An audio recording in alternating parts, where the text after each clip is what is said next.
Retro Fandango. That's Retro Fandango.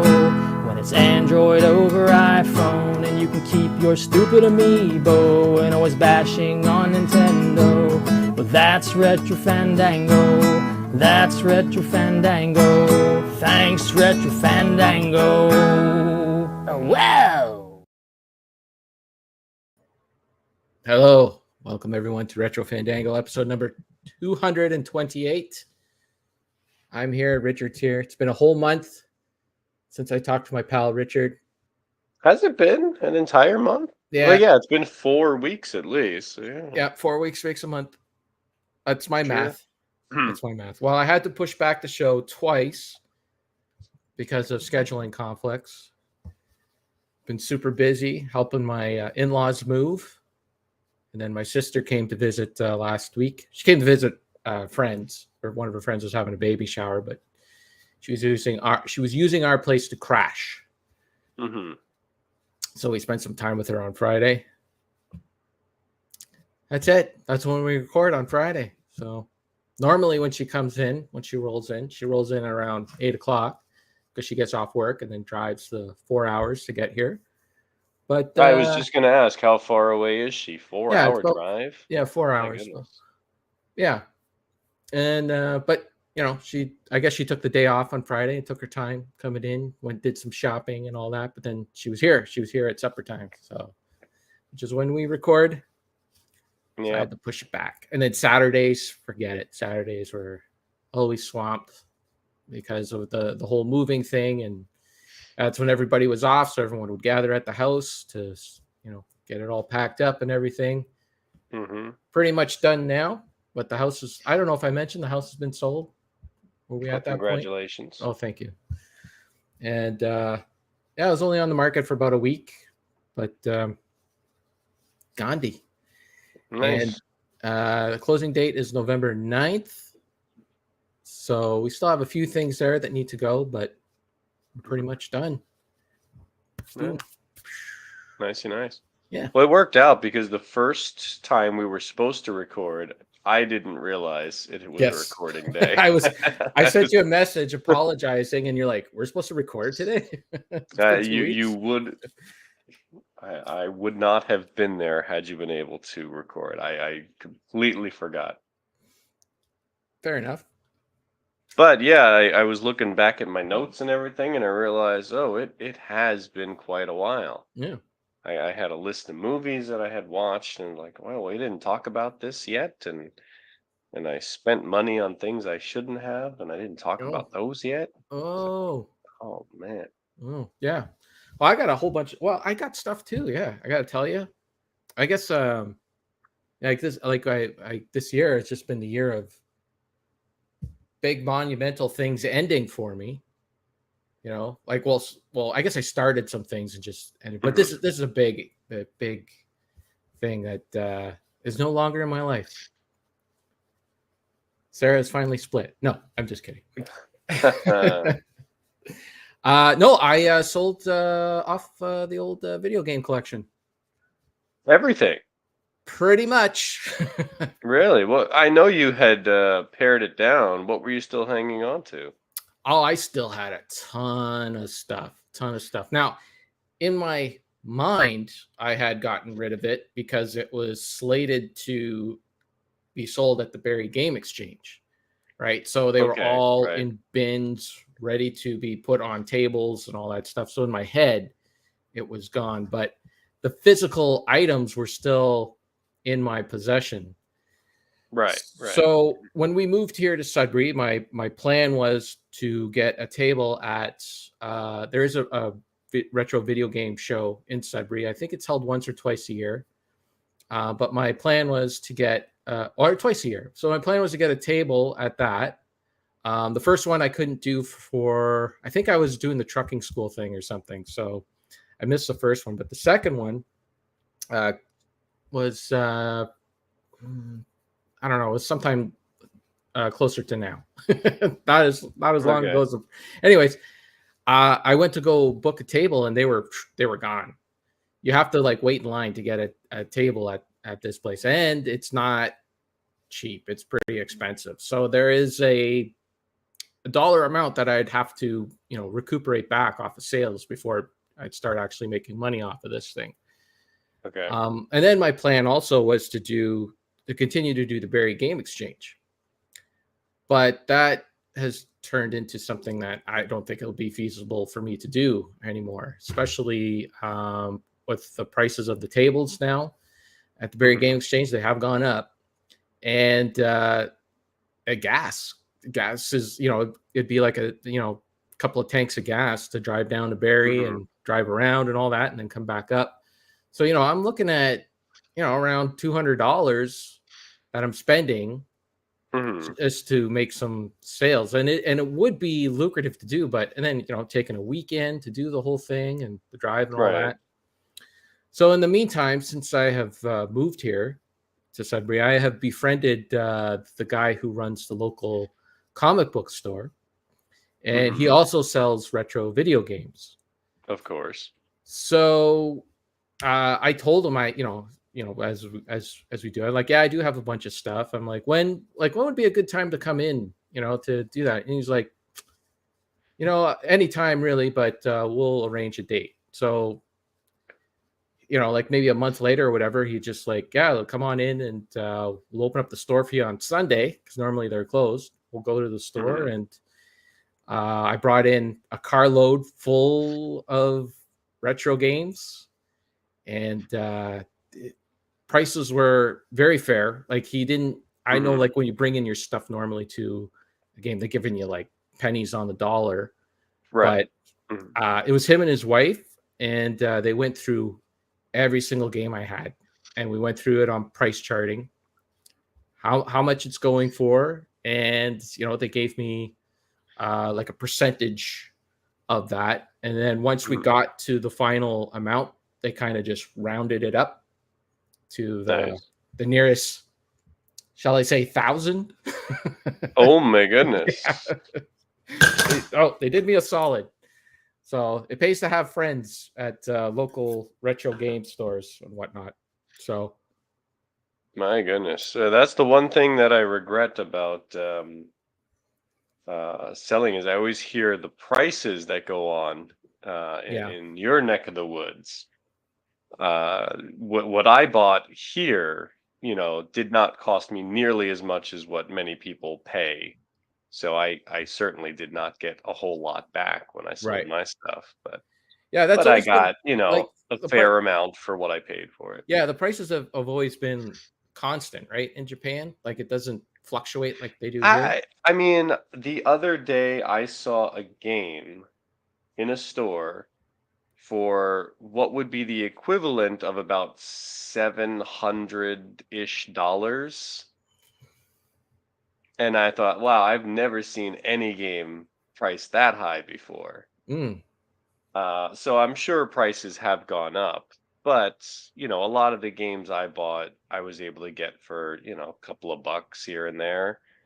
And selling them, some locations give you a better deal than others, but I'm sure you end up losing money in the end because you end up buying so much. But whatever. I got rid of it a while back, and so like I definitely didn't make as much as I would have if I put all the effort into putting all the games onto eBay. If you want to go game by game and get it to the right person who's willing to pay the price, you can do a lot of that. But I mean, it was a Sunday afternoon. It cost me like 3 hours, and it was done. Now the only thing is, when he got to the Super Nintendo games and he gave me the price total for the Super Nintendo games, I was like, okay, that seems a little low, but maybe Super Nintendo games have plummeted. I don't know. I haven't been really following it for, maybe a couple of years now. Right. And when I got home, I discovered I was, putting stuff away and everything, and I discovered there was a whole bin of Super Nintendo games that I'm like, oh, that's why they weren't that. I still have a bunch. So I do have some Super Nintendo games. I kept all my Atari games and all my Coleco games because, frankly, he wasn't interested in them, and I wasn't really that interested in selling them. Right. because I do still enjoy that console. But for all the other games, like the Super Nintendo, NES, Sega, whatever, I mostly play them on emulators, anyways. Like the latest Beat the Bandy challenge was, or is, I guess it's still going on for another couple days, is Adventure Island, and I just played it here on the computer for about 20 minutes, and then I realized I'm never going to catch up to those guys and their stupid scores. So I said, screw that. I didn't even bother to screen capture it and post my pathetic score. Suck at games. Oh, we got LeBrain here. We got Mike here. He wants to know what I'm drinking. Well, it's quite sad what I'm drinking. I do have a mug here, but it is just plain old water in there. I'll cheers your water with my cup of water. And then on top of that, I do have an extra bottle of water, but I don't like on camera like chugging this big bottle of water. It just looks awkward. So somebody's gonna screen capture that. So that's why I bring the bottle, the cup, and I pour it in there. So you might see me do that at some point during the show. A little sophistication. There you go. You're showing your age, getting rid of video games, drinking responsibly. Yes. Yes, it is true. I did keep, though, like a lot of the disc-based games. All the PlayStation 1 stuff all went. I kept all my Ghostbusters games, which he's the collectibles. Yeah, he's a big Ghostbusters fan too, and he was kind of getting annoyed that I was pulling Ghostbusters for the Genesis. I'm keeping that, and I kept the new Ghostbusters 2 that you gave me, and the Ghostbusters on the NES. I did give him. I had a copy of Ghostbusters signed by the Angry Video Game Nerd and a copy of Ninja Turtles signed by the Angry Video Game Nerd. I gave him the Ninja Turtles one. So there you go. He was all happy with that because he didn't have James's autograph. But yeah, everything, a big, huge chunk, all the Dreamcast stuff went. TurboGrafx 16, gone. It's all gone. And it was kind of weird because it happens in stages, right? Like first, I don't know. I told you like my in-laws' TV caught on fire, right? Did I tell you that? You might have. Well, their TV caught on fire. Their TV is on 24/7, right? And so this, man, so much stuff's happened. Okay, so their TV caught on fire, and so I had an old TV here, but I was kind of like reluctant to give it up because it had all the hookups on it and everything, right? But when they're in their 80s, right? And the only TVs you can buy now are smart TVs, and you know their faces just get all like full of terror when you start talking about smart TVs and all that. And they're like, you know what? I got an old TV here. You could just plug your cable box into it, and you'll be able to watch your sports and everything. So I gave him that TV. So I had that TV gone. I still do have a standard def TV in the garage, but in my head, it's gone because it's slated for Facebook Marketplace. At some point when I dig it out of there, it's going on there for free. So when it came to like giving up all these consoles, I'm like, I don't really have a way to play these anymore. Like I don't have a TV to play them on anymore. So that kind of made giving up the consoles a little bit easier. And then when it came to the video games, like I remember, like I'm looking at all my Mega Man games and all this effort I went into getting Mega Man 1 through 6, the shucking and jiving and dealing I did to get them. But then I realized he's already got my Nintendo. I don't have a way of playing these at all. So it just made all those steps just kind of made it easier to get rid of everything. Yeah, well, I went through the same thing. As you start paring down, you start like, I don't really play these individual titles, and you get rid of those. I don't really enjoy this, or this is a popular thing that other people like. I bought it, thinking it was something I would enjoy, but I don't. Right. And then, you just get to the point where it's like, well, I don't really use a whole lot of this. and the effort of like hooking stuff up and trying to leave all these things hooked up all the time. People got their room set up. I can just turn on anything at any point. They got multiple TVs. Yeah. I can't do that. So yeah, I'm pretty much down to the NES games that I had as a kid. The ones that I did not give away. I know I gave Ryan at least one of my games, one of my childhood games. Yeah, plugging in 2 chords is brutal. You have no idea. You have no idea how rough that is at times. Just wait till you're our age, Rocket Sauce. Wait till Yeah, you trying to to get to the our back of the TV. age. Oh my goodness. Yeah.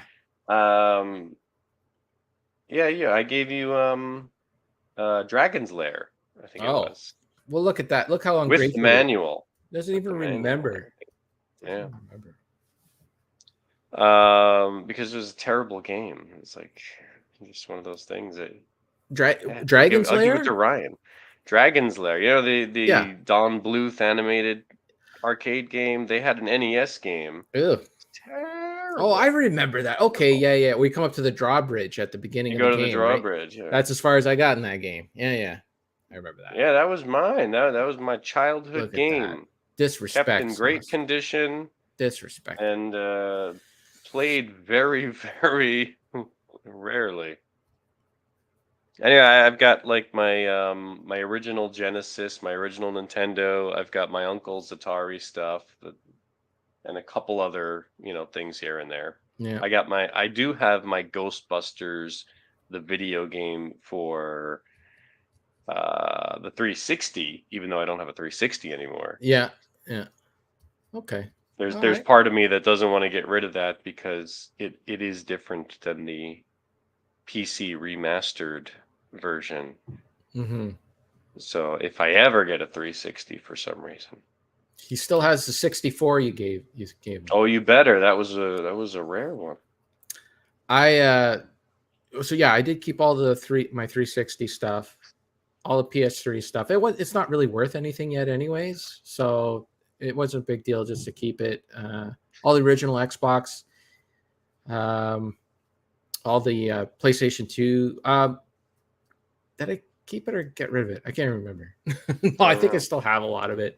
So I still have a lot of stuff, but I have a couple of things. Like for example, sorry Ryan, I did get rid of my N64. Oh no. But I do still have the wrestling games that he sent me for the N64. And I just keep them because Ryan gave them to me and I thought it was very nice and I did enjoy those games for a bit. So I keep the games as a little reminder. I did got rid of all my N64 stuff.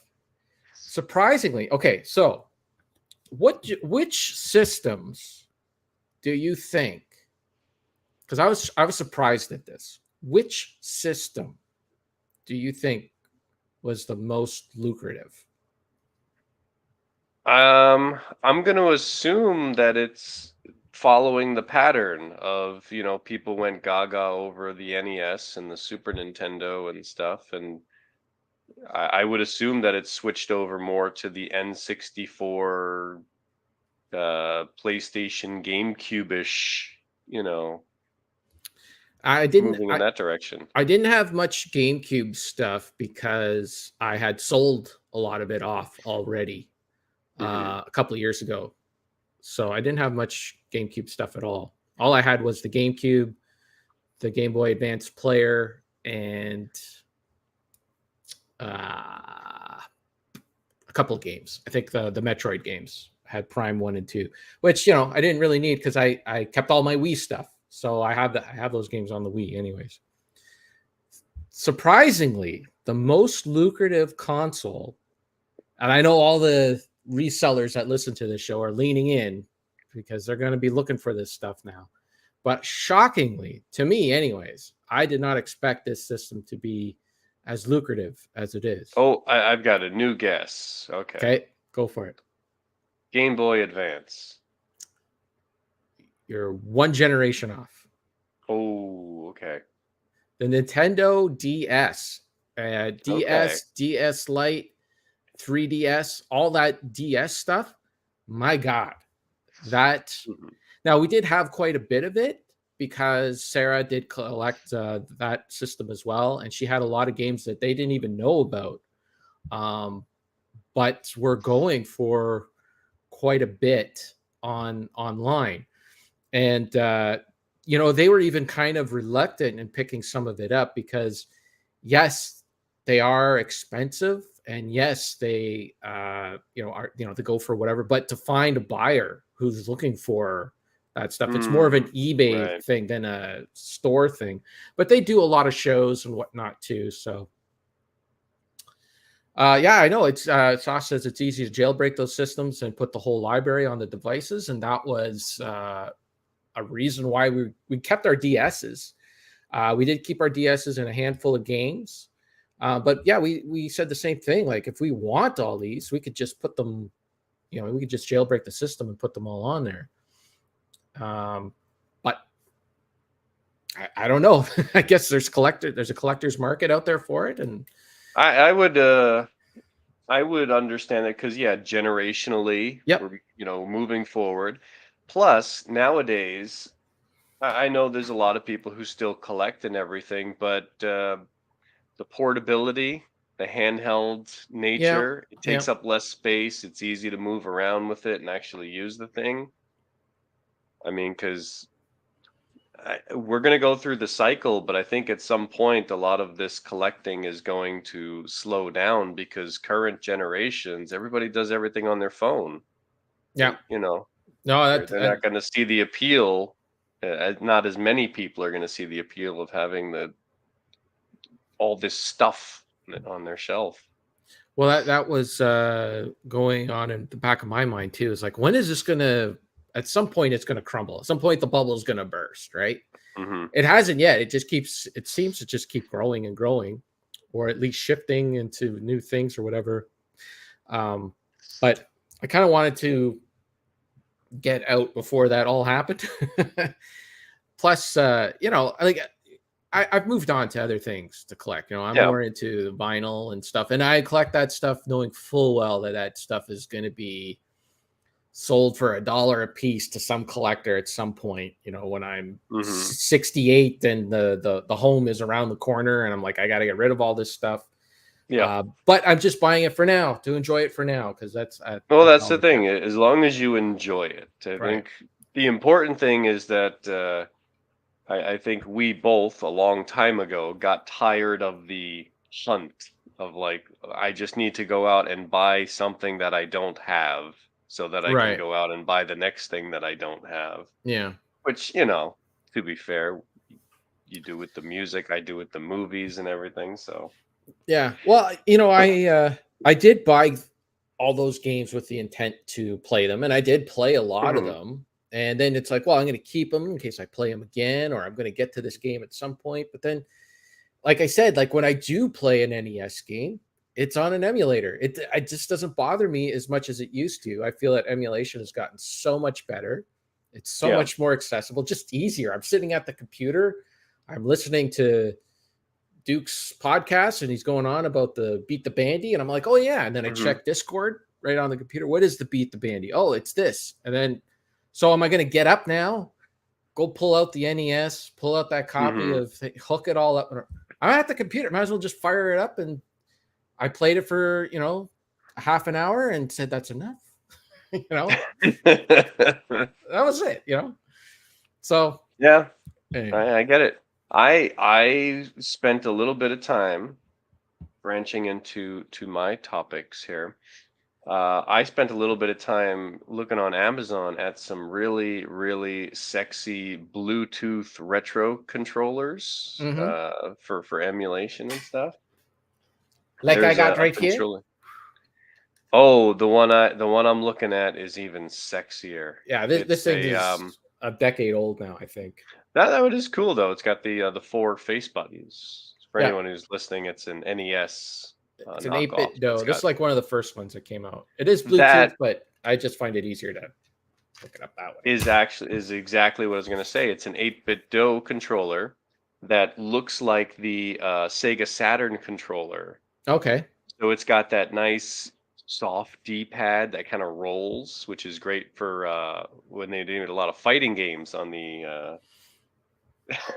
Oh, we don't talk about that. Sauce wants to know when's the last time you had visited Fandango Discord. I forgot we had a Discord until I saw that. I'm like, oh yeah, we got one.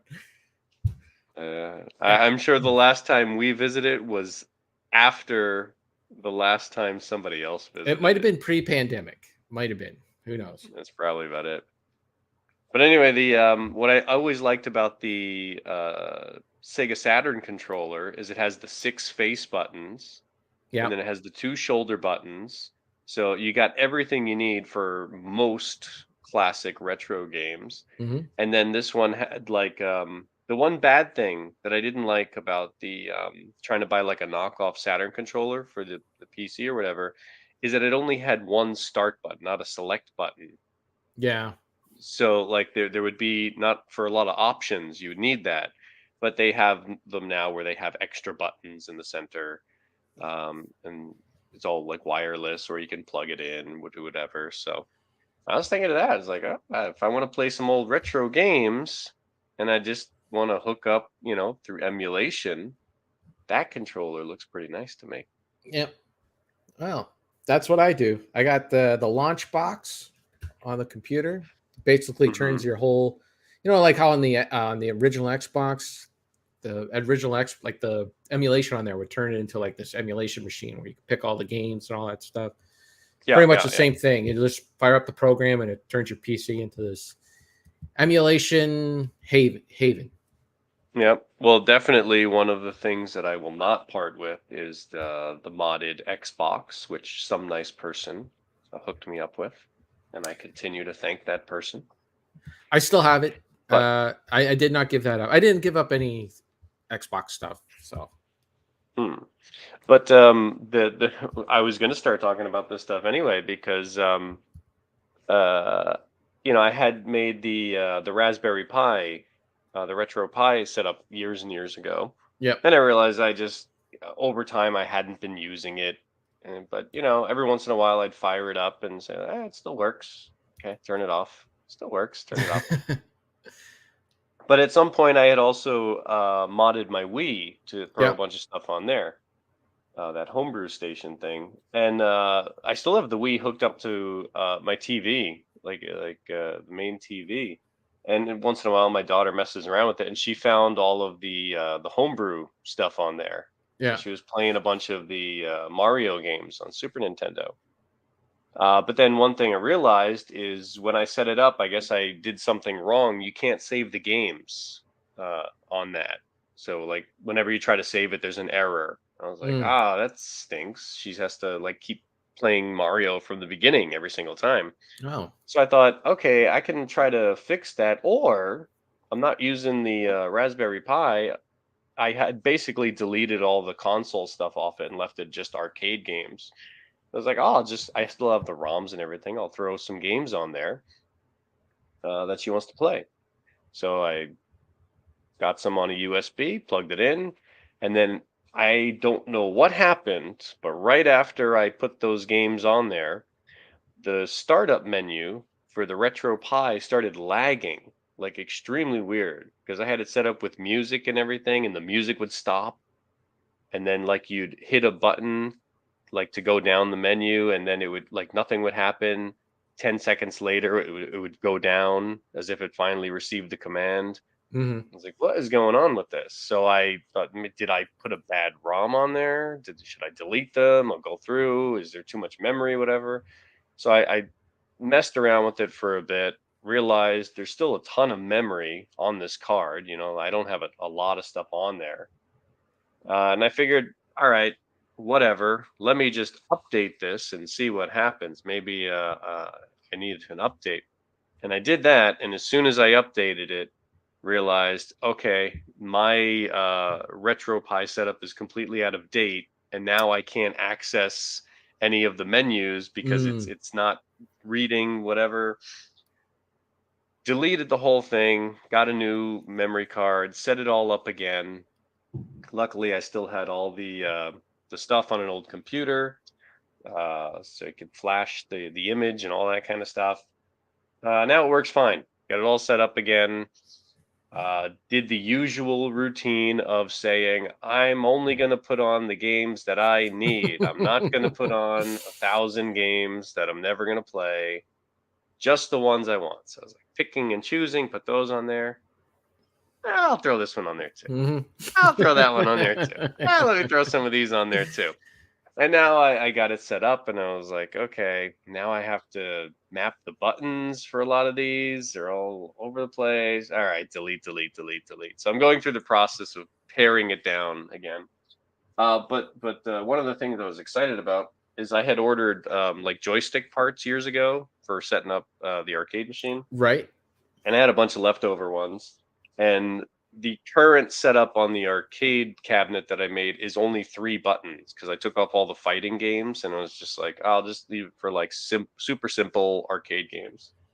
But then I realized I want to play like Mortal Kombat, Street Fighter, and stuff. So I made some. Look at that! I made some arcade sticks. That is cool. I had some leftover wood laying around, and I just. I have to put an extra button on here though because I put the start and select like this. Yeah. And I know that I'm gonna accidentally hit them both and reset.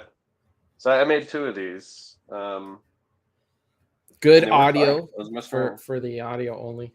He made a wooden box. That looks I made a wooden box to put arcade controls on. And they're very comfortable and they're nice. And I'm gonna make another one too, because I still got all these parts and so what's the connection on that? Just USB right into it's a USB, yeah. Yeah. Okay. Cool. I can open it up right now because I didn't seal it. You pop the this out here. Always afraid to mess around. Look at that. No, just guts inside. How do I make you the guy? Super simple. I am the guy. Oh, I can do that. Yeah. Guts in a box. Look at that. Super simple. Nice.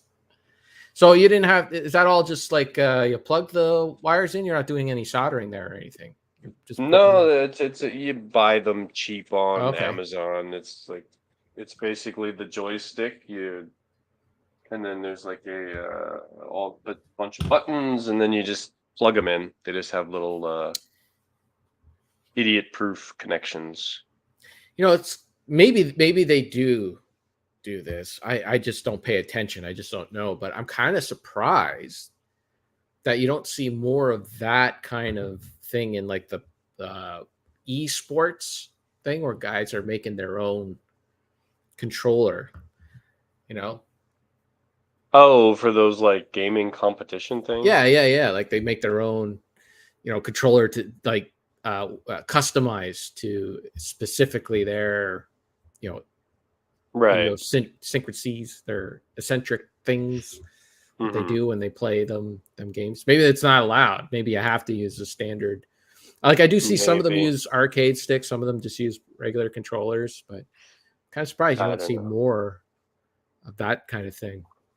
Despite my I don't know, decade or so long time with the retro gaming hobby, I never ever had any interest in those gaming competition things where people are like die-hard gamers who get up at 3 a.m. to start practicing their if you're good at Street Fighter, good for you. I just want to play it for fun, It's never been my thing either. I was playing a little Mortal Kombat yesterday, and I realized I have no idea how to win at this game in any real way. It's just I'm hitting the punch button now. I'm trying the kick button now. Yeah. Do the sweep the leg thing 3 or 4 times before the computer realizes it can counter it. Yeah. My buddy Frank was like, "Oh, I'm really excited about the new Mortal Kombat game." I'm like, I suck at those games. I just don't have the patience to sit there and learn how to play them. So and one thing I am going to do, and I don't care what anyone says. I'm going to go through all those arcade games, and I'm going to mess around with the settings, and of course I'm going to set them to free mode, so I don't have to hit the coin button all the time. Okay. And I'm going to lower that difficulty. Oh my God! Sweet spot. Where I can just enjoy the game. without having to constantly like get more coins, try again. You know how frustrating it is when you just want to play Street Fighter for like 5 minutes and you can't get past like the second challenger. It's like just level 2. How There we go. dare you enjoy yourself? How I'm dare gonna you, have sir? fun. You didn't really beat that game. No, I You didn't, just but had I did fun enjoy playing. I just had fun. How dare you? I just did what I wanted to do for a period of time. Oh, good for you. Get good. Get good. When I want to get good, I'll play Bubble Bobble because that game's a challenge. That game I like. Bubble Bobble. I haven't played that in a long time.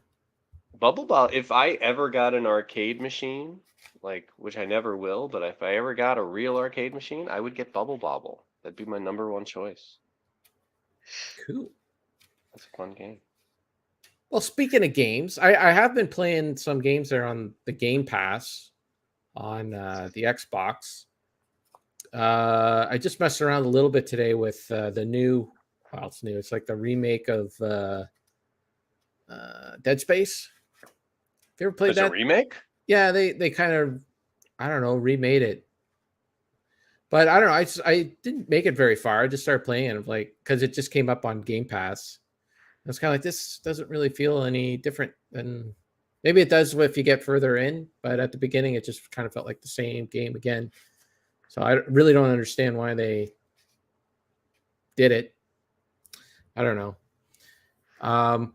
And then the new Forza Motorsport came out. Mm-hmm. This one is the 8th game, Forza Motorsport. Yeah, the 8th game in the Forza Motorsport series, not including the Horizon games. And the last game was, 7. They went, the first game was just Forza Motorsport, 2, 3, 4, 5, 6, 7. And then this game comes out and they just call it Forza Motorsport, which kind of annoys me. Like, why not just put the 8 on there? I don't know. Rambo 3, Rambo, Rambo Last Blood. What are you gonna do? But I kind of understood it once I started playing it, because the game is very much a sequel, or feels more of a sequel to the first game than all the other games that followed it. Because the first game, you'd get a car, you drive around the track, and you'd come in like, I don't know, 10th place or something like that. But then you earn some money for coming in 10th place, and then you took that money and you put it into your car. And you just keep racing and racing that car until you built up the car and your skills got better and all that, where you'd come in, in the top 3 kind of thing. And then you'd move on to the next series. And the next series, you'd be in a higher class of car and you're starting again. Your car's low and all that. And this game, from Forza 2 on, they kind of got away from that and made the games more about collecting cars. Like, that's pretty much your goal, was to just get as many cars as you possibly can. And then when we got to the Xbox One era, the whole microtransactions and stuff like that started slipping into the series. There was like cards that you would get that would give you a little advantage in the race, and you would only have a certain number of cards. And if you wanted more cards, you could go over to the Microsoft store and buy some cards to help, just kind of cheesy stuff like that. So a couple of games there, like 5 and 6. 5 was okay. 6 was really bad with the stupid cards. And then they kind of got back more to basics with 7, where it felt like an Xbox 360 Forza game. But this one, they kind of stripped it all down, stripped it right down to basically that first game again, where you're doing the same thing. You're building up your car and driving around. And it's fairly fun. I'm enjoying it. But then, you hear like all these people complaining about the game. They don't like this. They don't like that. They don't like this. So I'm whatever, it comes out on Game Pass. I'm playing it for about a week. I probably put in, I don't know, something like 10 hours within like the first week and a half. I'm playing the game. And, I'm earning experience points, building my car together and all that. Well, in the meantime, all these people are complaining about the game. So what does Turn 10 do is they put an update in the game. Game's updated. Okay, well, all the stuff that I've been working hard on, well, now you don't have to do all that. There's all the stuff. And it's like, why Why do people play games on day one? You know, you might as well just wait, let them do all the stupid updates and everything, and then play, because they don't finish. Like Turn 10 was one of the developers that when they would put out a game, it was generally finished. They might tweak it a little bit, but it was pretty much a finished product when it would come out. This one, it's like, I don't know, we're just going to let everybody else play test this game. Go for it. Figure it out. You tell us what you want. And they are. Those people are vocal. They're really upset at some things. I don't know why, but whatever. I'm just a casual guy that just, you know, plays the game, races around. They're really upset about, like, I do get, like, for instance, in the game, once you pass somebody in the game, they're not catching up to you. Once you pass them, you smoke them. And I understand, like, you know, people want that, you know, thrill of being in a race right until the very end and trying to have like a little bit of competition. But it doesn't matter how much you crank the difficulty. If you pass someone, they're not catching up to you. That's like an AI thing. So I get kind of things like that, but whatever. Anyways, I stopped playing that, and I actually went back to Forza Horizon 5, which came out about 2 years ago. You know, because they threw in, like, I played it 2 years ago, got so far in it, and then, you know, kind of dropped it for some other things. So I went back, and they added a whole bunch of stuff to the game, like extra content wise, not tweaking with the gameplay, but just a bunch of extra content. So actually been enjoying that because it's finished, you know. So, but that's been kind of fun. The only weird thing is, like, there's this like series in the game where you're playing. I don't know if you've heard of them on YouTube. They're like Donut Media or something like that. It's like a car. There's a lot of YouTube stuff in video games now. They add like YouTube channel things to video games. And these guys have a YouTube channel, and yeah, I don't know. They're kind of annoying. Like it's all those annoying presenters on YouTube, right? Like I was on YouTube the other day, and this one guy, he had this video. It was about how he's a guitar player, and he does a lot of videos on equipment, guitar equipment.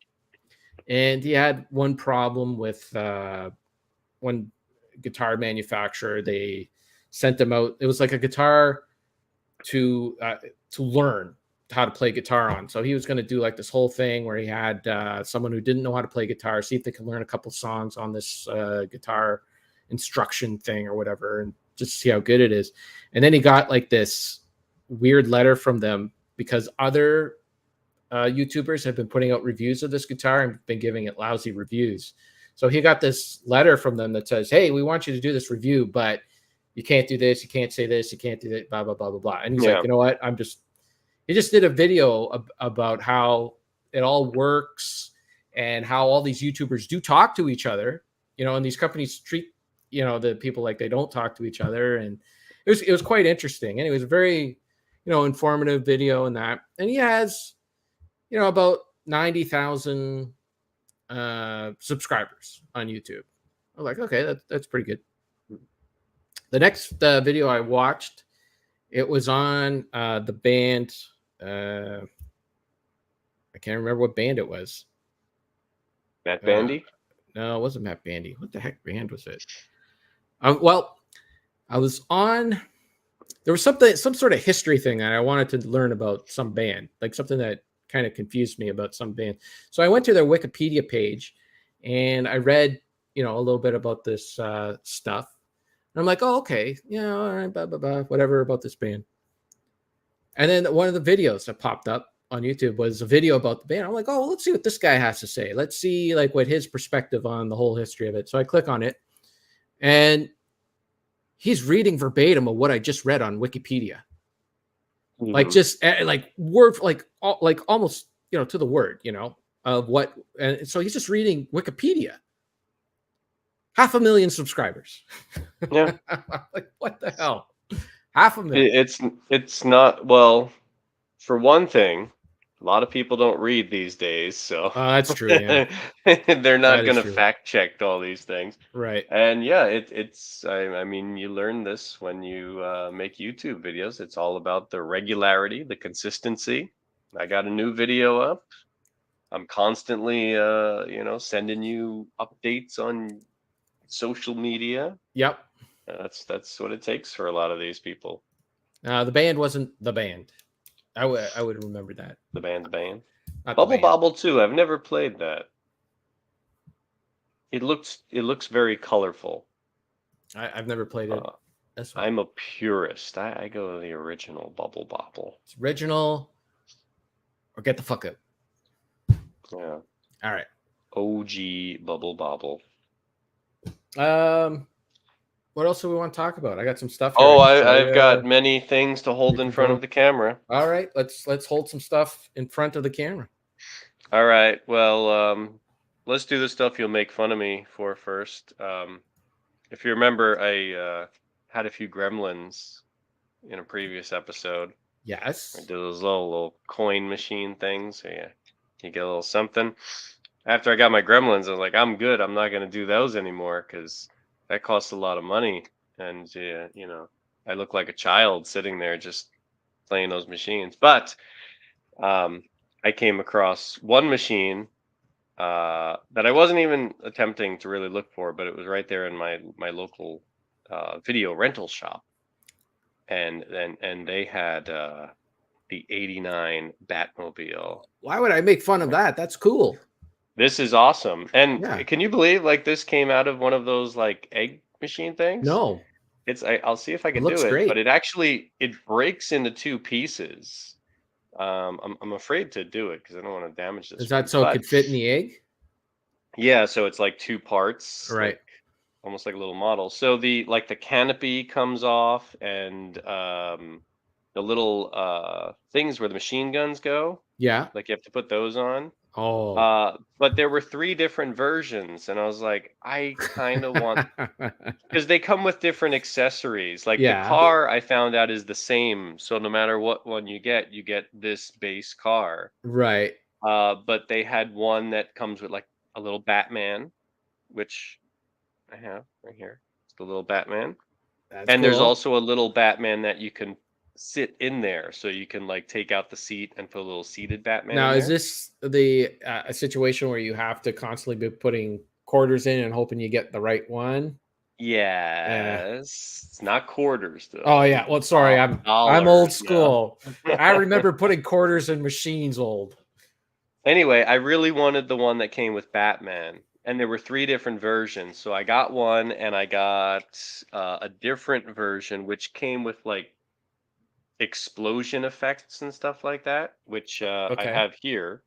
You can see this one has the machine guns. Yes. out, Yeah. and it's got a little fire in the back for when it goes. And it also had these little explosions you put around it, which are kind of lame, so I didn't do that. So I have one that has machine guns and fire. You should action put the mode. explosions behind Batman, like he's walking away from the. I know that would look cool. And I have the one that's just a regular. And there was another one that had all sorts of other things. And that's how I have it set up here. This one, it has the little Batman sitting inside. Yeah. It also has the exposed engine, which I didn't know that thing came out. Yeah, no, me neither. But it's like the turbine. It shoots out the front. Huh. It also has the little thing on the bottom for when Batman turns the car, that little unrealistic thing that shoots out.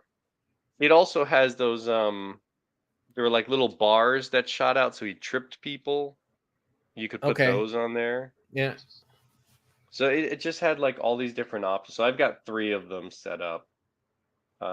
Had I known that the car was identical, I thought it was a model kit, you only got specific things. I wouldn't have got all 3, but I played it 3 times. I got 3 versions. Wow. So it was nice. It was a perfect. Did you get a lottery ticket after that? No. But unfortunately, after doing this, I once again said I will not be going back to those machines anymore. But I was out in the city, passing by one of these stations where they have a ton of these machines. And I figured, let me see if they have the Batman thing there, just because I want to know if it's around, just in case I wanted another one, because maybe I'll paint it or something. They did have the Batman thing, and I said, okay, they have it. I know it's here. Let me leave now. And then I walked by the Back to the Future machine. Inside the Back to the Future machine, I got the Mr. Fusion. Oh, that's so It's a little cool. keychain, and it goes like that. I got Doc Brown's mind reading head thing. They all come with this little keychain I thing. never would have thought to make that into a keychain. No, Somebody's yeah, thinking over there. That's interesting. I have the flux capacitor, Sure. which thing Lights lights up. up. Oh my goodness. That's neat. These are keychains, people, for the these are audio. keychains, yeah. Keychains. I have the model time machine. Oh my goodness. The one that caught fire and went Yeah. into the oily rags. And of course, the one that I wanted most. What is it? I'll give you a hint. It's not the DeLorean. It is the little pizza. Other item. The little pizza from Back to the Future 2. Which you brings No, but it is from Back to Who's the Future gonna eat 2. all that? Oh, It's that's the even better. The hoverboard. hoverboard. Yeah, look at that. A little hoverboard. Nice. And I didn't bring him, but I found out that this hoverboard, which you can also hook the keychain to, but I chose to cover that up. They had two versions. This fits perfectly with my RoboCop little figure I have.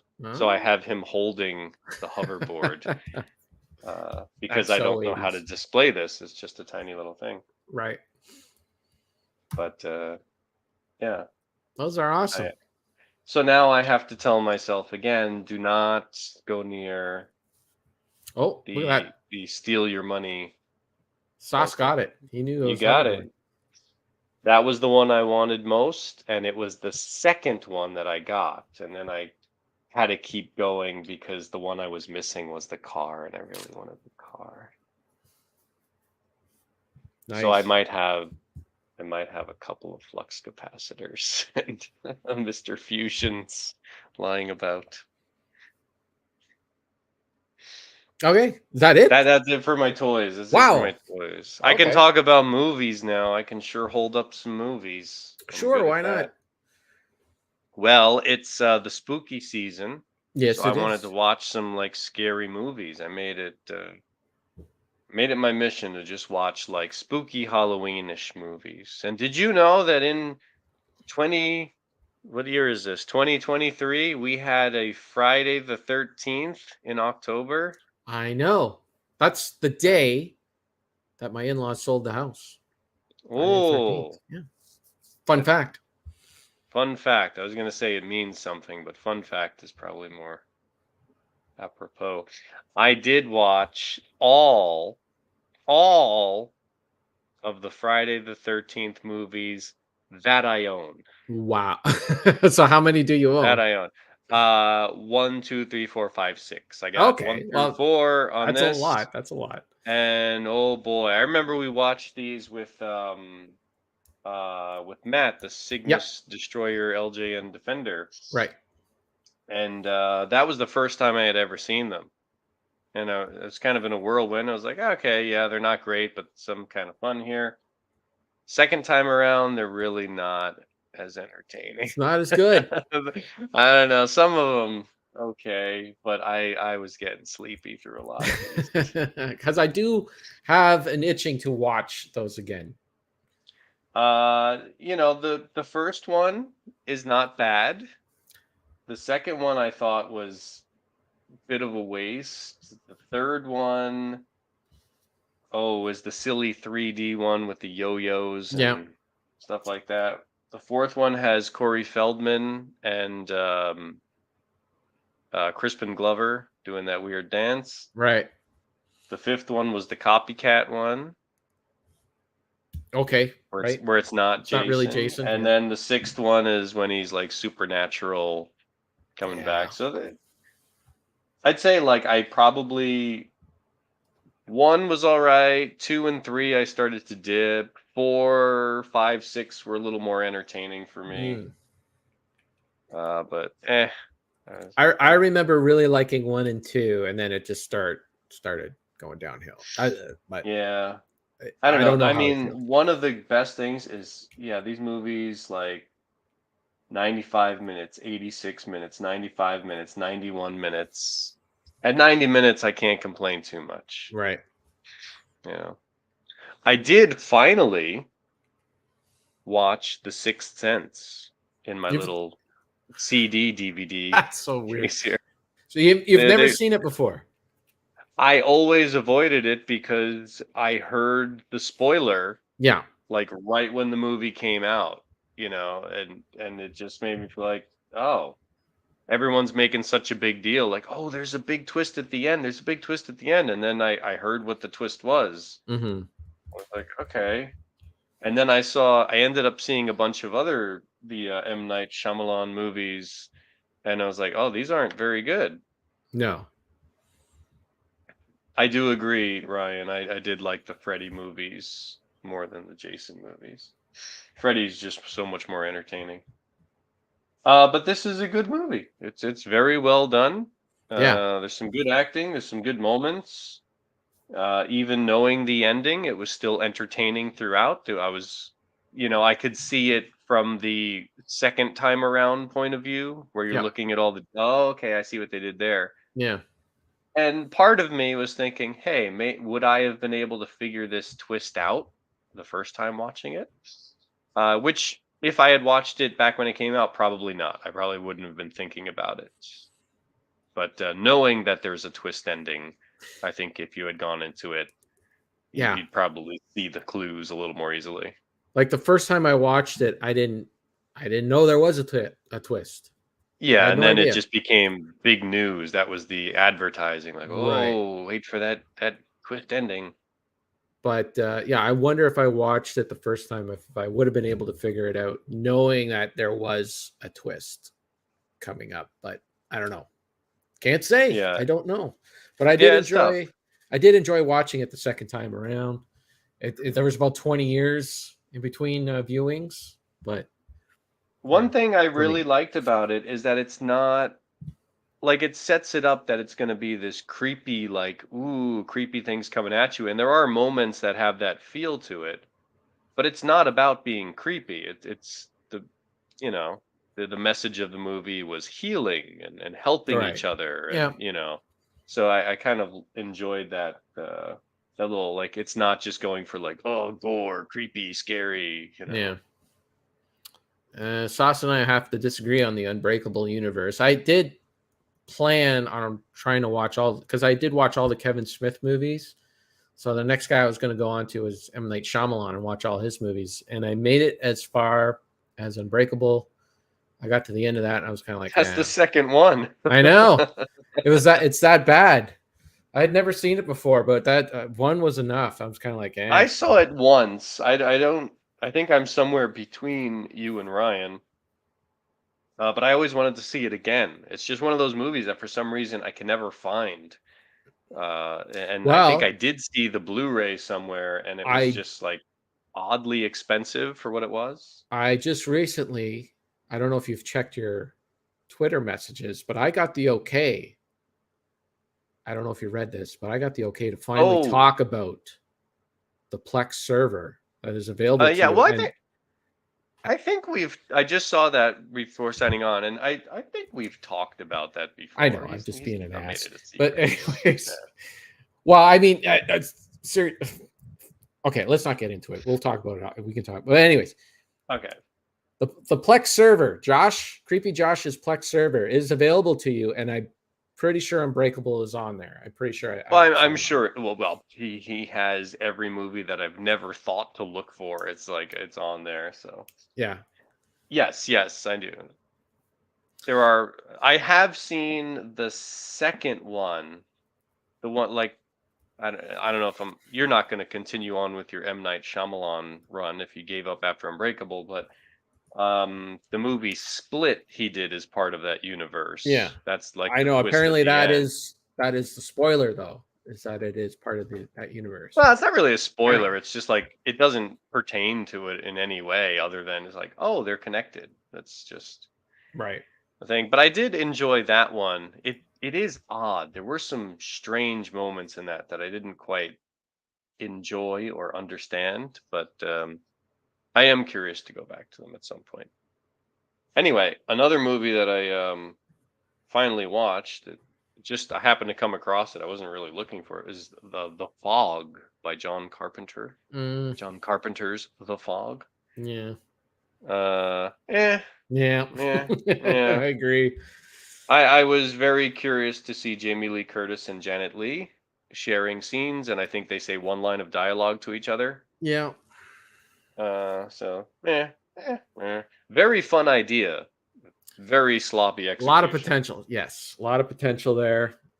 The But low budget nature of it, of just having fog and like these figures that are like always in the fog, but the rules make no sense. Like, how come this thing turns, like, they're going for the gold? Why is it hidden in the wall? Why did the one piece of gold turn into a board? Why didn't they go after that board? these are Eh, all great questions I don't have no answers for. yeah. I also did a double feature of The Blob with Steve Ah, McQueen, okay. which I have not seen since like I was little, and I remember watching this like on television with my uncle, Yeah. like at least parts of it. And then I watched The Blob The Blob. 1988, Yeah. which is far superior. Whoa. Really? Far superior. Far. Far superior. Wow. Far. Like, this is a fun idea. Like The Fog. This is Yeah. a fun idea that suffers from, low budget, was it 60s? 1958, the too many teenager scenes and just not very creepy, whatever. The Blob 1988, great effects, good solid story. That's a lot of fun. So I just did a quick check here. I gave The Blob 1988. I gave it 3.5 stars out of 5. Mhm. Blob 1958. I gave 2 stars. So it Right. seems like we are in agreement. Far superior. There. What did you give Alfred Hitchcock's Oh, Psycho? that's 'Cause I 5. watched that one too. That's an easy That's 5. fine. Easy. I I've seen gotta that admit movie though, so many times. I've seen this movie a bunch of times too. First time that I've watched it in a while, and this claims to be the uncut version, which I believe is just there is an extra shot of Janet Leigh unhooking her brassiere before she Yeah. goes in the shower. Okay. So you see like bare back, Whoa. bare back for a second. That is risque. But I gotta admit, the second half of the movie, not as good as the first half of the movie. Well, Towards the end, get a little like, come on, let's pick up the pace. mm, It's an excellent movie. I will mm, watch it many, many more times in the years to come. But after what's his face, Martin Balsam yes. is killed. Spoiler. Spoiler. After he gets killed, the rest of the movie is like, I'm just waiting for those one or two good moments. Yeah. I will say my favorite parts of those movies are Martin Balsam and Anthony Hopkins, or Anthony Perkins. Anthony Hopkins, that'd be something. Anthony Perkins together. Those scenes that they have They together. have some good scenes where you really see he plays a great detective. He's kind of in the Columbo vein where he's asking the questions, he knows the answer. But their the dialogue delivery is just so natural.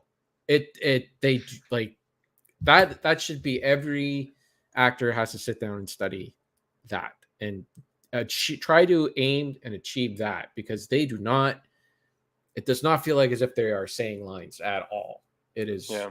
they're so good. Another part of their interaction is the scene at the top of the steps Mm-hmm. always gets me a little bit more than the scene in the shower. That Gets you one like, shot, like, just like, oh, like, sends that chill down my spine. That one shot, like, when he's coming to the top of the oh yeah, steps, yeah, yeah, and yeah, then, you got the door to the other side, yeah. and just when he comes out, it's like, "Oh, I know it's coming." Man, I'm just Okay, I'm curious to see right. how you feel about this movie. I finally watched this for the second time. Technically, I watched it in the theater, but I didn't understand anything that was going on. Okay. Pan's Labyrinth. Oh boy. I know you're not a huge fan of the Guillermo del Toro fairy tale storytelling. Well, that stupid fish movie I wasn't a fan of. Yeah. I love that movie. Mhm. I can't bring myself to watch it again. It was Really? such I mean, kid, like when you start putting kids through torture, Yeah. I can't, like, oh my god. That it's excellent. It's an excellent movie. There's still scenes in that movie that are ingrained in my head. And yeah, I don't know. I have it. I It, bought it. I found it. I'm like, I'll watch this again one day, and I can't bring myself to watch it. It is there's Sauce it fell is asleep. fell asleep. Cleary pants I down. mean, it's My as God. much a fairy tale as it is a war drama, and Yeah, yeah, adults are not the only victims yeah. of, No, that's the reality. I'm not saying anything that he did in that he did in that movie was wrong. I'm just I saying know it's a it's tough it's watch. a tough watch. Yeah. Yeah. Well, I say I finally watched it because I did see it in the theater, but I didn't know it was in Spanish. Oh. So my wife, it was after we moved here. So I was like, okay, let's go watch this movie. All right. Oh, it's in Spanish and all the subtitles are in Japanese. So I Oops. was like, Oh. what?" I'm sitting here looking at pretty pictures. I have no idea what's going on. It didn't say like maybe we should leave because you can get your money back, right? Well, I mean, she wanted to watch it, so I was like, all Okay. right, I'll just sit here. Wow. Costume's good, you know. That sucks. All right. The But one movie I you did understood what was happening this time around. well, visually, you could Yeah. tell, like, okay, I've got enough context clues here, I can figure out what's going on. But there were a lot of subtleties that, are just completely lost. Sauce is on fire here. He says he was a victim of Pan's Labyrinth. It took him out. Mm, Very good. I don't know. The one movie that I wanted to watch, but I still haven't brought myself to, The Oh, Exorcist. yeah. I will watch this at some point. I'm kind of torn now because I'm in a three-way tie. I kind of want to watch The Exorcist, but I also want to rewatch Tremors 2, and I also want to watch what was the other one? Elvira. So I'm not sure which Oh one's my coming goodness. first. Oh my goodness. Out of those three, I would have to say watch The Exorcist because that movie is. I love Tremors 2 and I love Elvira. You They're do not great love Tremors movies. 2. Tremors 2 is I not do. Tremors love worthy. 2 is fantastic. It's Mm, it's not on the level of the first one, Tremors is but it's fantastic. Tremors so 2 much fun. is tolerable. You tolerate it because you enjoy the Tremors first. 2 has some of my favorite moments If in the there was no Tremors Tremors 1, filmology. if there was no Tremors 1, you would not watch Tremors 2. Well, agreed. There would be no Tremors 2 without a Tremors If they 1. just jumped right into the story, right into 2, and that was like Tremors 1, you wouldn't be Oh you yeah, wouldn't I'd enjoy it and say, "Hey, this is pretty good. I wish they made it a little bit better." Oh. I wish the writer were not the director and they got By the way, Ron Underwood. I'm gonna plug Curtis. Curtis's Instagram account. He posted a photo there of the cover of Tremors 3. Uh-huh. And Tremors 3 has Burt Gummer front and center, kneeling Yeah, down with the that's that big gun. horrible Right. Photoshop cover. Right. And then on the back, like behind him there's a truck tipping over, there's a water tower tipping over, and It looks like a explosion. PlayStation 1 game where it's Yeah, just like endless, space, right. and there's just items in there. So Yeah, the truck is on its side. Curtis said, "Yeah, let's just show a bunch of stuff tipping over. Let's not show the monster." And my comment was, "Hey man, the monster is front and center. The real monster." I thought that was funny. I thought he it was did great. conquer the Tremors franchise. This is true. Are they gonna make another one of those? Sauce says his vote is for Elvira for the boob jokes. There you go. Have you seen Elvira? Like, have you seen that movie? No, I haven't seen any Elvira movie. The Elvira movie is a fun comedy. Okay. It's really good. Yeah. It's very entertaining. Maybe if it's on someone's Plex server, maybe I'll check it out. I recommend it.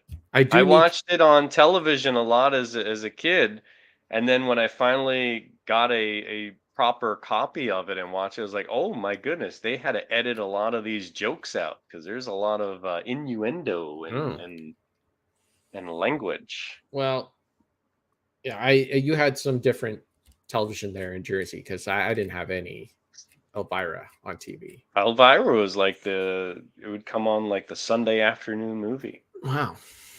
No. Okay. You got more? I got one more. It's this whole month I did not go to buy movies at all. I was shocked. I realized I haven't been out to search for movies in a very long time. So I went out the other day and I bought one movie. Okay. I finally found a copy of Suspiria. What the heck is that? It's an Italian horror movie about a ballet school. I saw this on Tubi when I had access to Tubi. Okay, I saw this on there and I was like, "Oh, this is a fun movie." Okay. I don't know if you would enjoy it, but I very much enjoyed watching it, so I was happy to find a copy. Must have been an American thing. She was on Saturday nights for me, says Rocket Sauce. So Elvira was all over the States. I never saw her show when she was like the horror host. Yeah, that's what just intro movies. I never saw that. I just saw her the Mistress of the Dark feature film. No, I haven't seen any Elvira movie or anything. It just she would pop up in other things, and that's where you would have her exposed to. Yeah, she did a lot of advertisements. Yeah. So I definitely knew who she was, And she's in Pee-wee's Big Adventure. Not as Elvira, just the actress, right? Just the actress. Yeah. But if you watch Elvira, Mistress of the Dark, there's a Pee Wee Herman cameo. Oh, well. There we go. They were good friends. Good times. All right. Is that it? You got all your movies? That's everything that I can hold up in front of the camera. Well, for me, I bought no movies. I watched no movies. Really? I haven't seen a movie in a long time. You need a Plex account.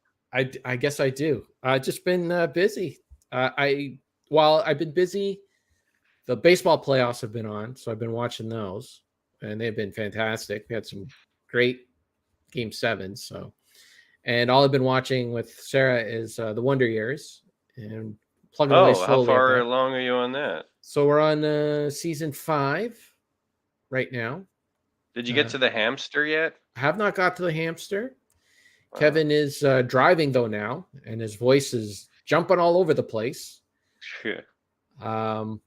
But still, the show's still holding up. Still good, solid episodes. Not as much Winnie on the show as I remember. Really? She's kind of, and his best friend Paul isn't really on the show too much in this season either. It's a lot of him hanging out with friends and going off on adventures and driving for the first time and et cetera, but still enjoyable. Let's see. Today there was an episode. They have a ton.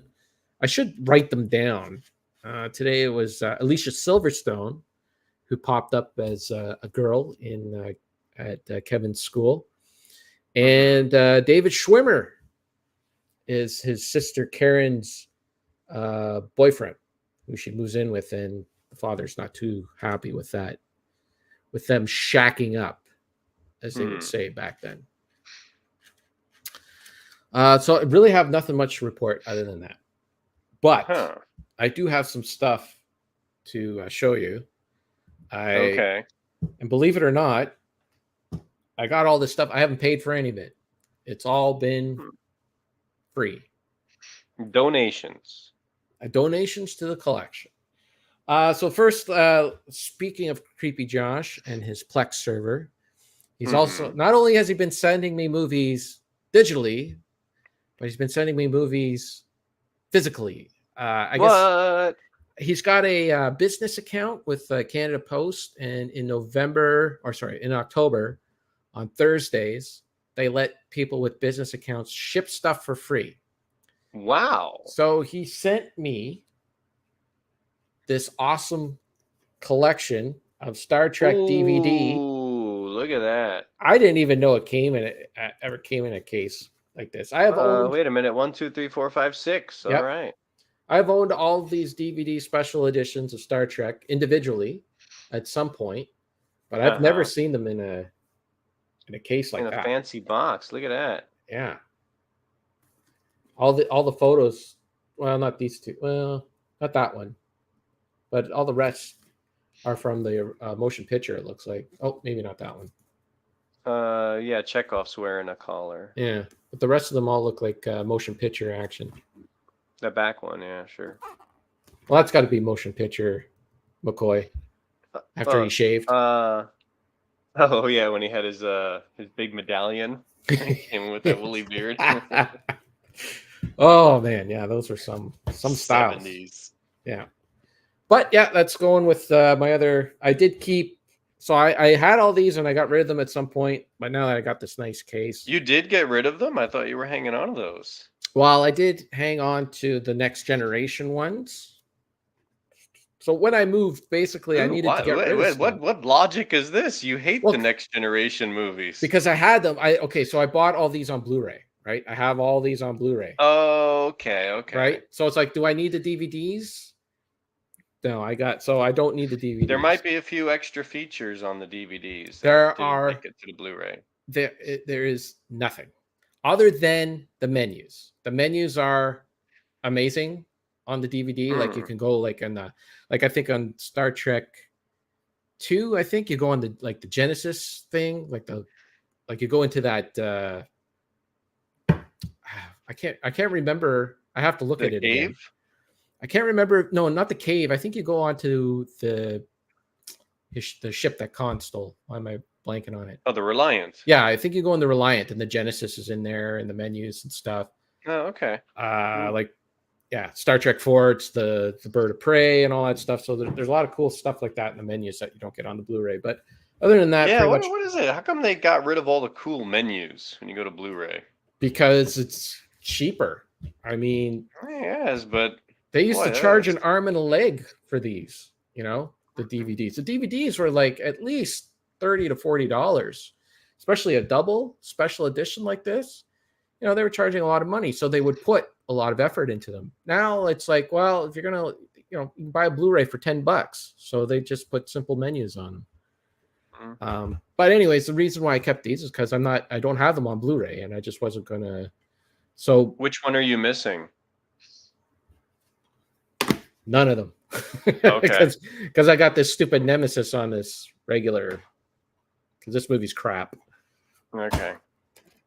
So, anyways, Nemesis didn't get a double. It did. Disc, it release? did. Okay. I just found this for $1 somewhere, and I said, well, I might as well just grab it because I might want to watch Star Trek Nemesis at some point. So all of the Star Trek DVDs and stuff that I have here, like the Japanese ones, it's all like Star Trek, whatever has the title. Nemesis. Whenever I see it in the store, like the spine or whatever, it just says STX. It doesn't say Nemesis. Star Trek 10? 10 STX. Oh, that's weird. I don't know. Just All right. one of those things. There were like some like the DVDs, like we talked. I spoke many times about the director's edition of the motion picture. Yeah, But and that wasn't on Blu-ray for the longest time because they did not have the special effects updated for HD. But yes, you can get this movie in 4K now, so you don't even need this version anymore. Star Trek 2 is a director's edition as well on the DVD, but you can buy that on Blu-ray and in 4K. And then the rest of the movies are not changed at all. Yeah. And as for that's it. It's just the only extra features are the menus itself, which are fun to look at. But was I going to keep this? Like I only had so much space when I was moving, so I had to make some decisions. But it's kind of weird how it comes full circle. I need to go through my movies and eliminate a few things. Like there are things I still have the DVD or I've upgraded to the Blu-ray. Right. But there's part of me that is very, very hesitant to get rid of Region 1 DVDs. Right. Just because I don't have access to them regularly. Yeah. So even though I have like 2 copies of Tremors on Blu-ray, I can't get rid of the DVD. I understand. I have I have plenty of movies that I have on both DVD and Blu-ray that I kept the DVD for one reason or another. I like the packaging. I like there are extras on them that are not on the Blu-ray or whatever. I don't know when I'd ever sit and watch them, but I did check those Star Trek movies, and it's pretty much everything that the commentaries are the same, and so but yeah. Anyways, the only thing that bothers me is that the motion picture director's cut has a different color than the rest of them. I don't understand why they wouldn't do that, because they did the director's cut for Khan in silver. I don't know. I have no answer for you. I don't know why they went yellow with that one, and the rest are silver. But even these are not exactly. The title fonts, a little different and everything. But then, of course, I got the they're all Canadian, so they got the Francais on there as well, which doesn't bother me. Why they're a little jumbled. Yeah. Maybe, could be. Doesn't bother me. I don't care. I've tried to look past all the packaging and stuff. Well, especially where you are. Yeah, well, I have no choice. So, anyways, so thanks, Creepy Josh, for sending that to me. It's very cool. It's going to go on a cool spot on where my DVDs are. Somewhere. That is just so surprising. Like, you can get free shipping if you have a business account. It was only on Thursdays in October. And this was, as far as I know, the first time they've done something like that. Oh, okay. Only once a year, like 1 month out of the year. 4 days within a month. And I don't know why they picked October. You'd think they'd be getting busy with Christmas coming up around the corner, but hey, but you know what? Well, take advantage. I mean, if you can send stuff for free, my goodness, the amount of stuff you could send 4 days in October. Well, I don't know if there must be. I imagine there's some limit on sizes, and I think it might be just one package. I don't know. I don't know. Maybe, if you can send 50 things out. I haven't looked into restrictions or distances. I'm sure you're not doing international shipping. Yeah, anything like that. But still, for what they soak you for shipping these days. Sauce wants to be added to the Plex, so it says Creepy Josh. If you're hearing this, add me to the Plex. And he's saying Creepy Josh must have found those DVDs in the trash. It's quite possible. It is possible. It's quite possible. Hey, you can find some amazing things. Sometimes people get rid of things and it just boggles the mind. Like, why would you put this out on the street? Yeah, I mean, sometimes it's like, just like me, you're moving. It's like, I got to get rid of a whole bunch of stuff, or somebody died. They take his crap or whatever. Who knows? Okay, I got a few more things to get through here. So, like I said, I haven't paid for any of this stuff. My father-in-law moving, huge Seinfeld fan.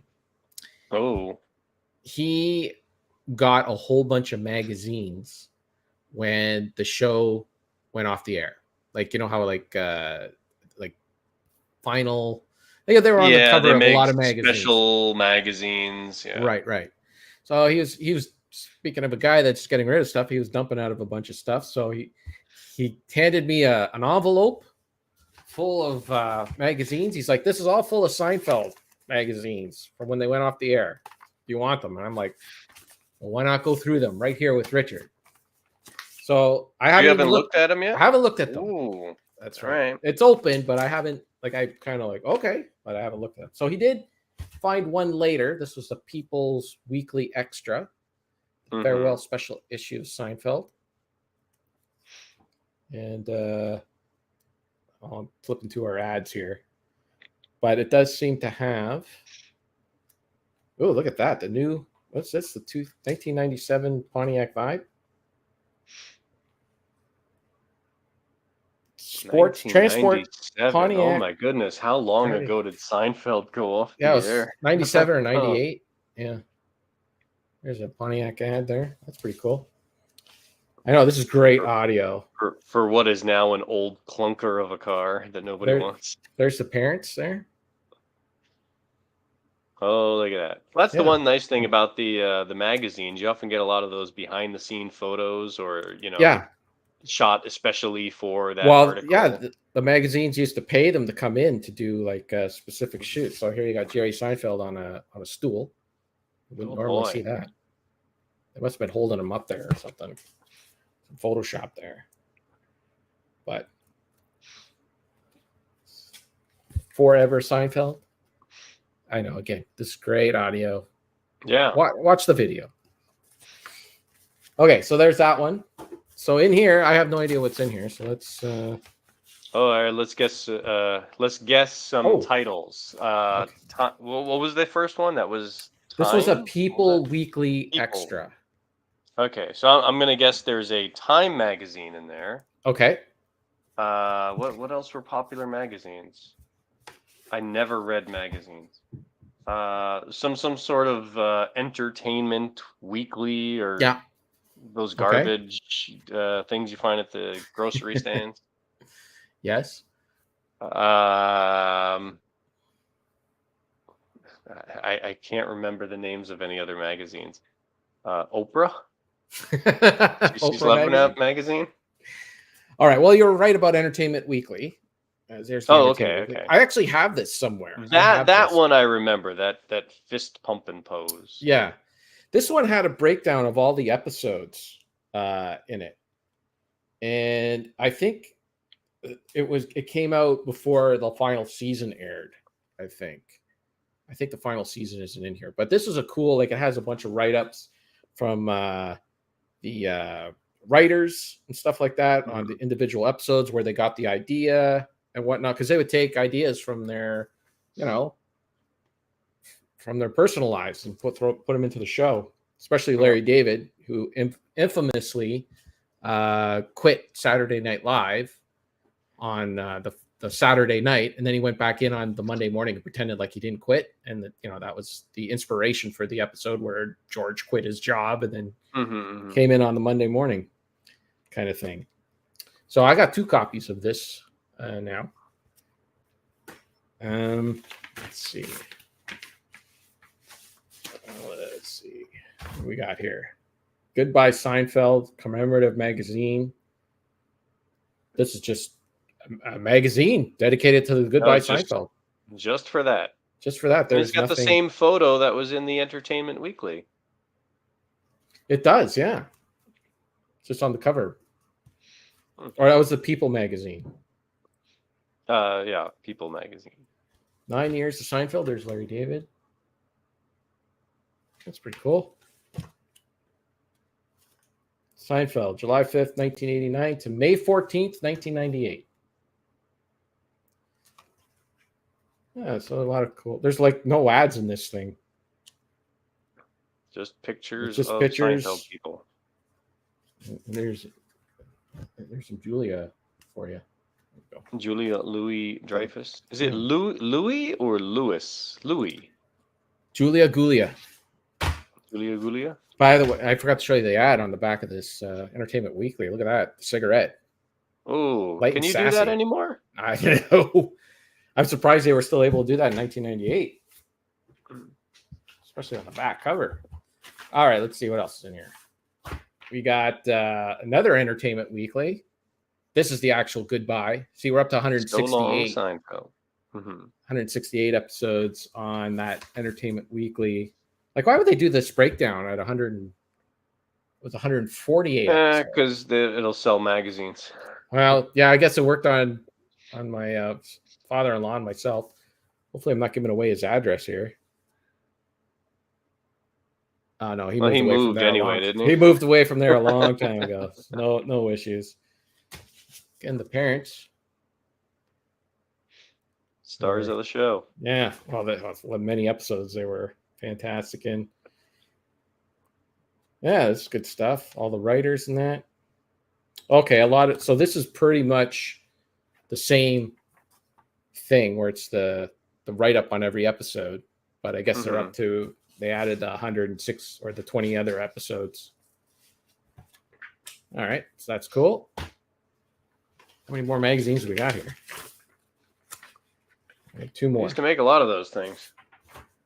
Have you come across the Rolling Stone one? Oh, Ryan mentioned that. Here you go. You're right about the time. All right. That's all, folks. Free gift. Oh, you got to watch. Subscribe to Time and you get a free watch right now. Ooh, a Seinfeld watch? No, just a watch. And a lot of other Time stuff in there. Okay, and this is the final magazine in there. We got the TV guide. So long, Jerry. TV guide. I wouldn't have thought of that one. Now, Sauce was asking about the Rolling Stone. You notice that no Rolling Stones from 1998 is going to fit in this envelope. But I just so happen to have my copy of Seinfeld on the Rolling Stone. Oh, look at them. I've always loved this cover. This is Seinfeld. Is that actually them in costume, not a Photoshop deal?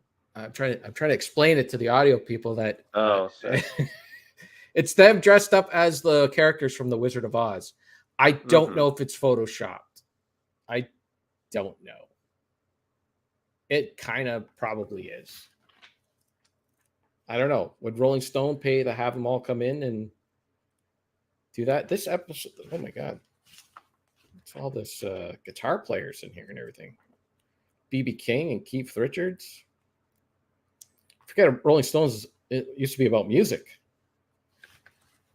I don't know. Anyways, I've always liked that cover, regardless whether or not it is Photoshopped. So I tried to find more of my Seinfeld magazines, but they're packed away somewhere. Okay.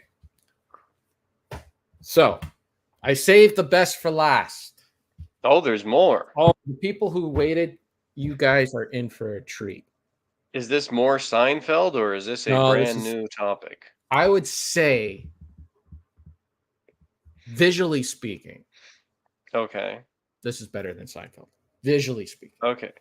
Now let's do some process of elimination here. It's not a video game because you established that you do not care about those anymore. It is more magazines. I'll give you that. Okay. Were these also gifted to you? Yes. Because of the move? Okay. I haven't paid for any of them. My father-in-law had them, and I saw them, and I'm like, yoink. And he looked at me like, oh, you like that? I'm like, yeah. Well, you might as well take them. I'm like, yeah, darn right, I might as well take them. Ryan's got the idea. It is not Playboy. It's not Penthouse. It's not Hustler. This man was not into any of that. It's not swank. Okay. Does this magazine start with the letter M? You're red hot. You're on fire. Oh boy. I did post one of these already on the social media. to give a good dig at I didn't Bill. see that. You didn't I see that. No. The Greatest American Hero? Mad Oh, wait, Magazine? yes, you did. Okay. Yeah. Oh boy, I $1.50. love Mad Magazine. Cheap. Yeah. These are. I am so tempted to now go out and try to find more because Oh boy, I was tempted because I used to buy the occasional Mad Magazine or Cracked, yeah, which I thought was equally entertaining. I agree. I would get them from the supermarket once in a while, and I had a little collection of them, and at some point I got rid of them. And then the last time I was in the US, I was in some collector shop, and he had a few Mad magazines uh, there, but a couple of bucks per, and it's like it was just random issues. I didn't really feel like getting those, but if they ever plopped into my lap the way they did for you, Yeah. absolutely. Well, I wasn't. I was like, these are enough. But I started reading it, and I'm like, man, I'm really enjoying these magazines. So I love the comedy styling, the artwork. It was just fantastic. no, it's good stuff. Yeah. So got the Greatest American Hero cover.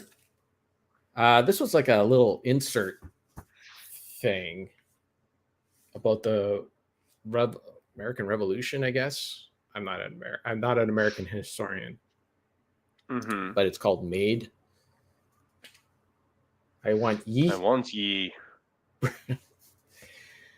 This is just Alfred E. Newman surfing. It's a bunch of garbage, toxic waste there. Right. So it doesn't not really tied into anything. Here's one for Tootsie. Tootsie. I've still never seen that movie. I do have a copy of it. It's okay. It's okay. I haven't watched it in a long time. I remember Bill Murray was really good in that movie. He's Dustin Hoffman's roommate. He kind of steals the show a little bit. But yeah, Ryan's asking about the more raunchy National Lampoon magazine. I have never seen that. I didn't know what National Lampoon was when I saw all those vacation movies. It's just some weird title. But they just wouldn't do like a cover, right? They would do like a whole rip on the entire plot. Yeah, of the they would do and the artwork was always made, that caricature design. Yeah, I remember I had one that had I guess it was around the time that the '89 Batman came out, and they had like the Adam West and Burt Ward Batman awesome. In them. Those were great. I had one, I think it was Cracked magazine, that had an entire issue just about Star Trek, and the cover had it had Picard and someone else being transported, and then like somebody was like vacuuming them up, like all their particles. And it had like, I don't think Voyager was out at that point, but it was all the original series, Next Gen, DS9, just like everything was all about them. It was fantastic. Salivating here, salivating. This is a special edition all about cops, politicians, and teachers. Okay. The Spring '83 edition. Right. So I guess it's all. So I guess random. That's not about the TV show Cops. No, but it's like a thing on Barney Miller in here. With Fish and Barney Miller. I saw. What else we got here? It's a bunch of stuff. Oh, welcome back, Cotter. Oh yeah, teachers. Sure. Welcome back, Cot there. Horseshack. Yeah. A lot of references that I'm guessing people would not get these days. Probably not. No. And finally, I saved the best cover for last. This cover made me laugh pretty good. We got Superman with his feet up. Real Mad magazine. This is the Superman 3 edition. Oh, that's that. I love the jokes are pretty easy there. The holes in his shoes. So that's good stuff. Yeah. This You just opened up a sore spot. Sorry, I just have to tell you the title. Okay. Superman Z. That's pretty good. That's it. Those are the mad. That's fantastic. You just reminded me of a very painful moment I experienced a few days ago when I went on to the social medias and I saw that Duke posted a photo of a Superman 2 soundtrack that he picked up. Okay, yeah. Did you see this posting? I it's one of those things where it came up and then when it disappeared, like something else came up on my phone and I forgot to go back to it. Well, Duke posted a photo. He picked up an album, the Superman 2 soundtrack, and apparently the version he got was a contest winner from some radio station thing. So they gave it away as a prize. And there was a little letter inside that said, congratulations, you got this promo soundtrack, and also came with a t-shirt, movie tickets, which of course were not still included with this record. But one of the items that was still in there was an autographed photo of Superman signed by Christopher Reeve. Oh, that is awesome. That is so awesome that I want to break into Duke's house. That's what you're taking? And steal it. Oh my goodness. I am so jealous. Yeah. Well, how did he stumble upon that? Do you know? I don't know the story. I don't know if he's going to talk about it in one of the podcasts. I'm sure he will, but he has a signed Christopher Reeve Superman photo. Yeah, tell that. Definitely tell that story on your podcast. Sauce was asking about the fold-in. I am not brave enough. I don't want to rip the fold-in, so I'm not going to be doing I that. would never do those. I would just, figure it out. I could see like the creases where he did. Actually, this one isn't a fold-out. Oh, it's on the inside. I could see where he did, but I would. I've always had to lay them down and on the table do it. I'm not going to hold it up and do it like this because I'll pull a Bill and rip it. That's what Bill does. He rips things. Ooh. On podcasts. Kind of a collector does that. Right, Bill. I would try to curl it. I didn't want to bend it, or right? Just well, that's the collector to try to that's the collector. I can see this bad. Yeah. Nowadays, I would probably scan it and digitally put it together, make a photocopy and bend that one. Oh. Okay, well that's everything. So. Oh boy. Oh, so food many is ready. Goodies. Yeah. This episode. Sarah's told me I have to go. She's making. She made chicken fried rice today. Ooh. So I got to get upstairs and eat that. So I would like to compliment Sarah on something that you just brought to my attention, which I am always aware of here. In all the years that I've seen the Sarkasim Twitter feed here, she says hello. Or whatever. Yeah. Hello. Twitter and whatever. She has managed to keep that same photo. Yeah.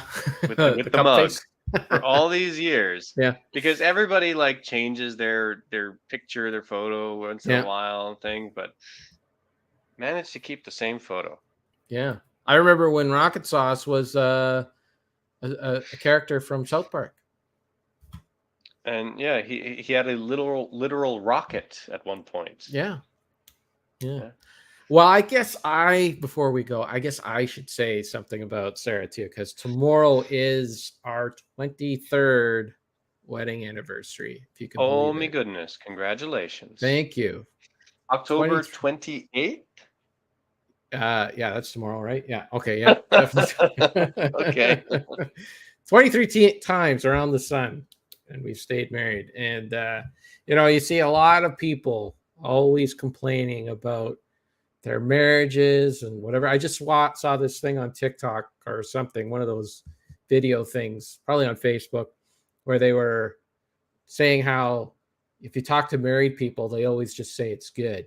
That's the best you ever hear, is that they just say it's good.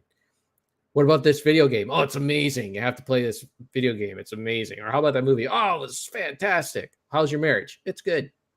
That was his joke. Well, I'll say that my marriage with Sarah has been fantastic and amazing. Like how I did that, how I tied it all together. So what are the celebration plans? Oh, we don't know. We might go out for sushi. We might just do nothing. Who knows? I don't know. We talked about it today. She hasn't been feeling. See, this is why our marriage works so well. Because last weekend I was exhausted. I was at the in-laws' place. I was go all day. Then Monday I'm exhausted, but it's going to rain all week. And Monday was like the only nice day. So I had to go outside. I had to like rake the leaves, get the snowblower ready, get the everything ready for winter. I did some of it before, but there was all this other stuff that had to be done. The hoses and garden hoses and all that stuff. I'm in Sudbury now. It gets to be winter quicker. I'm tired. I'm exhausted. I can't. But there's Sarah. She's doing the laundry. She's working, by the way, and she does the laundry. She does the cooking and all that stuff. And then later on in the week, I'm feeling better, and she starts feeling lousy. She's not feeling that great. She's a little under the weather. So I take over. I do all the things, and that's what you do in a marriage. When the other one's down, you pick them up when you're down. Sometimes it happens where you're both down, and you just kind of help each other to get through it. But that's it. That's the key to a successful marriage right there. I don't know much, but I know that. I know that is true. And I just did the math. I have been around the sun 18 times. Congratulations, 18. Yes. It's not my anniversary tomorrow. No, but still 18 times that's very commendable. Yes. I would like to say that it's better than average these days. It very much is. Yeah. Very much is. I know some marriages that haven't lasted 18 weeks. A lot less than 18 weeks. Rocket says it's Rocket Sauce. Says Rocket Sauce is from Tenacious D, not South Park. I know. I was talking about your logo, Rocket Sauce. Your name has always been from Tenacious D, but your logo used to be a caricature of you in a South Park thing. He probably doesn't even remember, but I remember. My logo on here is just an R. Is it? I don't know what your logo is. I never put a photo on here, so I just have an R with a nice blue background. Good job. It's the one that StreamYard was kind enough to provide for me. Good job. All right. Thanks, everyone in the chat. Sarah, Rocket Sauce, and Mike, and myself, and Richard, who's in the chat. And That's Rocket it. Sauce, who's probably got a very light work day today because it's Friday. Very quick with the comments. It's Friday. I was impressed how quick he was with all these sexy magazines. Oh, he's got those locked down. I guess so. What's the fold-in for Hustler? Is that what he just said? I think that's what he was asking. Yeah. Wouldn't it be funny if the fold-in for Hustler was just like a picture of Alfred E. Newman? All right. That's it. Goodbye, everybody. Goodbye. And